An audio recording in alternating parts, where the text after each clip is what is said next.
मायावती सरकार के समय चीनी मिल बिक्री घोटाले में बड़ी कार्रवाई की जा सकती है। सूत्रों के अनुसार जल्द ही सीबीआई मामले में एफआईआर दर्ज करेगी। आपको बता दें कि माया सरकार में 21 चीनी मिलों को बेचा गया था, जिससे सरकार को 1180 करोड़ का घाटा हुआ था। सीएजी रिपोर्ट में चीनी मिल बिक्री में घोटाले और घाटे का जिक्र किया गया था। योगी सरकार ने जल्द ही सीबीआई जांच के लिए पत्र लिखा है।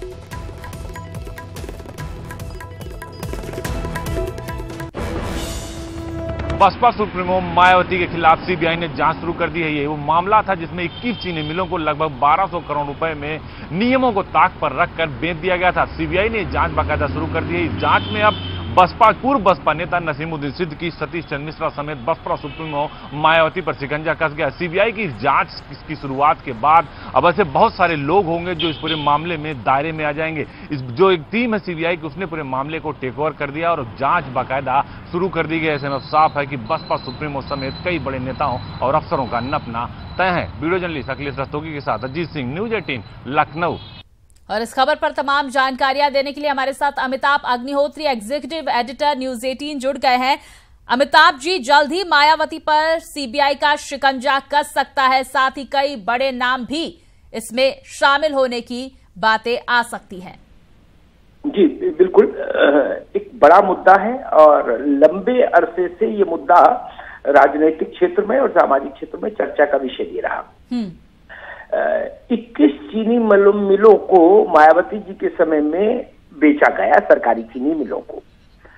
उस वक्त भी इस पर ये सुबुगाहट थी, चर्चा थी कि इनको आर्थिक नुकसान के साथ बेच दिया गया। सरकार को राजस्व का घाटा हुआ, लेकिन फिर भी कुछ निजी पार्टियों को लाभ पहुंचाने के लिए ये बिक्री हुई।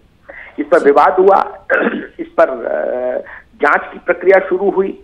एक दौर ऐसा आया जब नसीमुद्दीन सिद्दीकी ने कहा कि ये काम हमने मायावती जी और सतीश चंद्र मिश्रा जो पार्टी के जनरल सेक्रेटरी उनके निर्देश पर किया। हालांकि मायावती जी के स्तर से, सतीश जी के स्तर से इसको असत्य बताया गया, लेकिन ये मामला चलता रहा।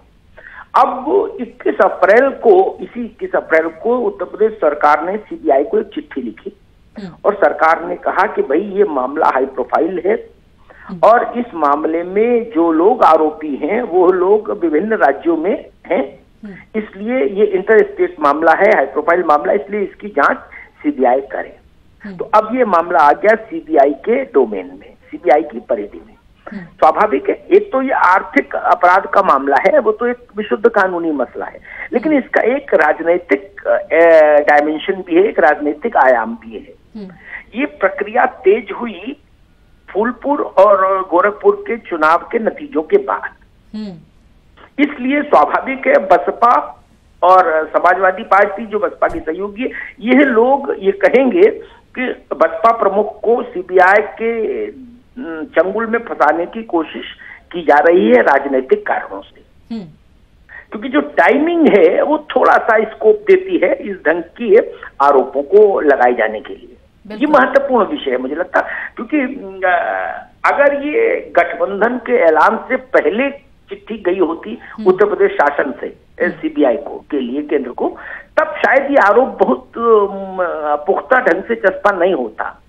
लेकिन ये चिट्ठी गई उत्तर प्रदेश सरकार की तब जब गोरखपुर और फूलपुर के परिणाम आ गए थे और समाजवादी पार्टी और बसपा में गठबंधन की औपचारिक घोषणा हो गई थी और मायावती ने अपनी प्रेस कॉन्फ्रेंस में भी कह दिया था कि भाई लोकसभा चुनाव हम मिलकर लड़ेंगे। बिल्कुल अमिताभ जी, तो बसपा सुप्रीमो मायावती फिर से आप सीबीआई जांच के घेरे में आ गई हैं। आपका बहुत बहुत शुक्रिया करेंगे तमाम जानकारियां हम तक पहुंचाने के लिए।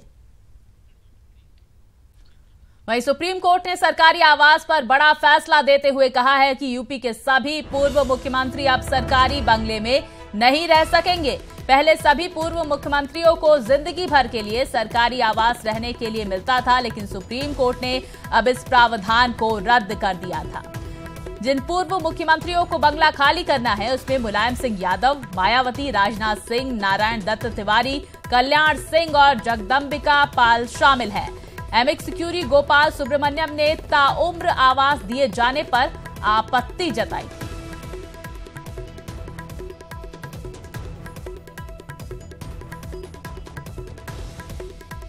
उत्तर प्रदेश सरकार ने वर्ष 2016 में भूतपूर्व मुख्यमंत्रियों को ताजीवन सरकारी बंगले दिए जाने के संबंध में जो अधिनियम बनाए थे, उनको लोक प्रहरी की तरफ से चुनौती दी गई थी और उसी याचिका पर आज माननीय न्यायालय ने अपना निर्णय दिया है। ये एक बहुत महत्वपूर्ण निर्णय है क्योंकि इसका जो प्रभाव है वो अन्य प्रदेशों में जो ये कुप्रथा लागू करने की योजना हो रही थी उस पर भी इसका असर पड़ेगा। यूपी के लिए तो ये बहुत महत्वपूर्ण है ही। तो बड़ी खबर आपको बता दें, जहां पर सुप्रीम कोर्ट ने सरकारी आवास पर बड़ा फैसला देते हुए कहा है कि यूपी के सभी पूर्व मुख्यमंत्री अब सरकारी बंगले में नहीं रह सकेंगे। और इस खबर पर तमाम जानकारियां देने के लिए हमारे संवाददाता अजीत हमारे साथ लखनऊ से जुड़ गए हैं। अजीत, अगर देखा जाए लगभग 8 ऐसे पूर्व मुख्यमंत्री हैं जिनको सरकारी आवास खाली करने होंगे। इस फैसले के बाद उनकी कोई प्रतिक्रिया सामने आई है, क्या कहना है उनका?